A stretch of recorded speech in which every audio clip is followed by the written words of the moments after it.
একজন ছেলে বিয়ে করার পর তার সবচেয়ে কাছের সঙ্গে থাকে তার স্ত্রী অথবা তার বউ। তো তার সাথে যদি যোগাযোগবিহীন পথ চলা চলতে হয়, তখন সেই ছেলেটা জীবিত অবস্থায় মৃত্যুর মতো যাপন করে। কারণ কাছের সঙ্গীর সাথে যখন কথা না হয়, তখন সেই ছেলেটা মোটেও তার দিন ভালো যায় না। আর সেই অবস্থায় তুমি আমাকে রাখছো, আজ তুমি তোমার পরিবারের কথা মতোই দিন পার করে যাচ্ছ, আর আমাকে করেছো একাকিত্ব। আমি ধৈর্য ধরে আছি, দেখি আল্লাহ তাআলা আমার ধৈর্যের ফল কতটুকু দেয়। আমি সেই পর্যন্ত অপেক্ষায় আছি।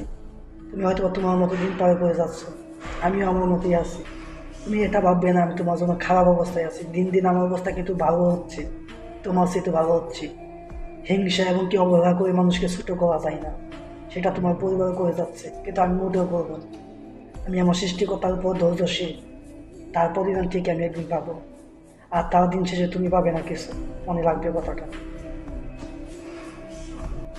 এটাই তোমার ডিসিশন ফাইনাল হবে। একদিন তুমি ঠিকই সব কিছু বুঝবা।